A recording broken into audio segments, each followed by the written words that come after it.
नमस्कार मित्रांनो. शिक्षक अभियोग्यता व बुद्धिमत्ता चाचणी 2025 मध्ये राबवण्यात आली होती बघा.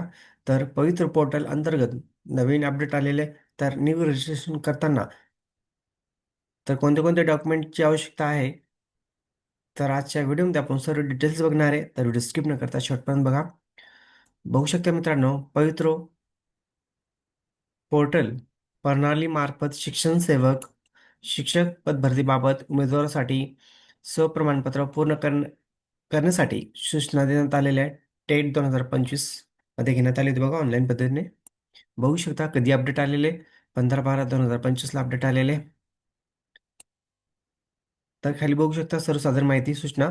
महाराष्ट्र राज्यातील सर्व स्थानिक स्वराज्य संस्था, खाजगी व्यवस्थापनाच्या शाळांमध्ये तसेच महाराष्ट्र शासनाच्या इतर विभागाच्या शाळांमध्ये पवित्र या संगणकीय प्रणालीद्वारे शिक्षण सेवक शिक्षक पदभरतीसाठी शासनामार्फत शिक्षक अभियोग्यता व बुद्धिमत्ता चाचणी 2025 मध्ये ऑनलाईन पद्धतीने घेण्यात आली होती बघा. तर बघू शकता मित्रांनो, आता लवकरच भरती येण्याची दाट शक्यता आहे मित्रांनो. 30,000च्या आसपास भरती येणार आहे शिक्षक पदासाठी. तर आता तुम्हाला नवीन रजिस्ट्रेशन करता येणार आहे. तर नवीन रजिस्ट्रेशन करताना कोणते कोणते डॉक्युमेंटची आवश्यकता आहे, तर आज आपण ती सर्व लिस्ट बघणार आहे मित्रांनो. आणि नवीन रजिस्ट्रेशन करण्याची जी डेट बघा, 15/12/2000 पासून स्टार्ट झालेले. आणि जी शेवटची तारीख आहे मित्रांनो, 29 डिसेंबर आहे. लक्षात राहू द्या, तुमच्याकडे फक्त 15 दिवस आहे. 29 डिसेंबर आहे मित्रांनो. तर फॉर्म मिस्टेक न करता सर्व फॉर्म व्यवस्थित फिलअप करा, जेणेकरून तुम्हाला काही अडचण येणार नाही.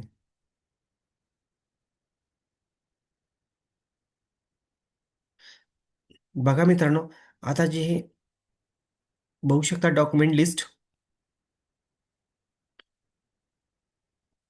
प्रमाणपत्र पडताळणीवेळी उमेदवारांनी पात्रतेसंदर्भात सादर करायची प्रमाणपत्रे, सॉरी, कागदपत्रे. बघू शकता मित्रांनो, ऑनलाईन प्रणालीद्वारे सप्रमाणपत्रामध्ये माहिती नमूद करताना ज्या बाबीमध्ये प्रमाणपत्र अपलोड करण्याचे सूचित केले आहे, त्या बाबी प्रमाणपत्र अपलोड करणे आवश्यक आहे. स्वप्रमाणपत्र केलेल्या दाव्यानुसार विविध टप्प्यावर संबंधित कागदपत्राच्या आधारे पात्रता तपासण्याच्या अधीन राहून आणि उमेदवारांची गुणवत्ता, प्रवर्ग, शैक्षणिक अर्हता, वयोमर्यादा, पसंतीक्रम, अन्य पात्रतेच्या अटी अधीन राहून निव्वळ तात्पुरती स्वरूपात नियुक्तीसाठी शिफारस करण्यात येईल. आणि उमेदवारांनी केलेल्या दाव्याच्या विविध टप्प्यावर प्रमाणपत्र पडताळणीवेळी पात्रतेसंदर्भात खालीलप्रमाणे कागदपत्रे सादर करणे आवश्यक आहे. बघू शकता मित्रांनो, आता ही जी डॉक्युमेंट लिस्ट आहे, तर तुम्हाला आता हा न्यू रजिस्ट्रेशन करताना पण लागणारे सर्व डॉक्युमेंट. आणि ज्यावेळेस तुमचं सिलेक्शन होईल, त्यावेळेस तुम्हाला डॉक्युमेंट व्हेरिफिकेशनच्या वेळेस पण हे डॉक्युमेंट लिस्ट लागणार आहे तुम्हाला. तर काळजीपूर्वक बघा कोणत्या कोणत्या डॉक्युमेंटची आवश्यकता आहे. बघा मित्रांनो, एक नंबर, वयाचा पुरावा. कोणताही पुरावा एक बघू शकता. मॅट्रिक प्रमाणपत्र, माध्यमिक शालांत प्रमाणपत्र, जन्मतारीख म्हणजे जन्मदिनांक नमूद असलेला शाळा महाविद्यालयाची सोडल्याचा दाखला, म्हणजे तुमची टी-सी चालेल. बघू शकता नगरपालिका, महानगरपालिका, ग्रामपंचायतीचा जन्म दाखला. ह्या चारपैकी तुमच्याकडे कोणताही एक पुरावा पाहिजे. खाली 2 नंबर बघू शकता, शैक्षणिक व्यावसायिक अर्हता इत्यादी बाबत पुरावा. माध्यमिक शाळा प्रमाणपत्र, परीक्षेच्या किंवा एखाद्या तत्सम परीक्षेतील बाबतीत संबंधित मंडळाचे गुणपत्रक प्रमाणपत्र. अशा प्रमाणपत्राऐवजी शाळेच्या किंवा महाविद्यालयाच्या प्राधिकरणाने दिलेले प्रमाणपत्र स्वीकारण्यास स्वीकारण्यात येणार नाही. बघू शकता. 2 नंबर बघू शकता, उच्च माध्यमिक शाळा प्रमाणपत्र, SSC, HSC, गुणपत्रक व प्रमाणपत्र.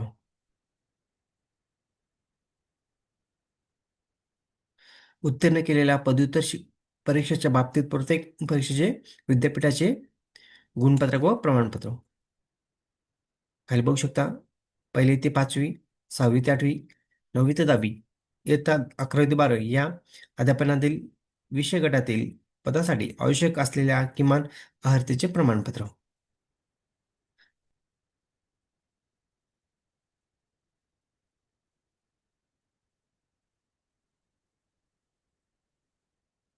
खाली बघू शकता अपडेट कोणते डॉक्युमेंट आवश्यकता आहे. राज्य व केंद्र शासनाने घेतलेल्या शिक्षक पात्रता परीक्षेचे TET किंवा CTT पात्र असल्याबाबतचे प्रमाणपत्र इयत्ता पहिली ते 8वी करता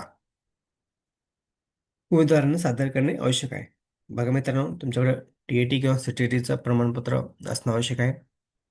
खाली बघू शकता अभियोग्यता व बुद्धिमत्ता चाचणीचे टेट गुणपत्रक व उमेदवाराचे नाव असलेले निकाल यादीतील संबंधित पुस्तकाची प्रत उमेदवाराने सादर करणे आवश्यक आहे. बघू शकता मित्रांनो, तुमचं गुणपत्रक पण पाहिजे, उमेदवाराचे नाव असलेल्या निकाल यादीतील संबंधित पुस्तकातील प्रत प्रत पण पाहिजे मित्रांनो. आणि खाली बघू शकता उमेदवार मागासवर्गीय असल्याबाबतचा पुरावा. राज्य शासनाने भरती करण्याच्या प्रयोजनार्थ अनुसूचित जमाती म्हणून मान्यता दिलेल्या जमातीपैकी असल्याचा दावा करणाऱ्या अनुसूचित जमातीमधील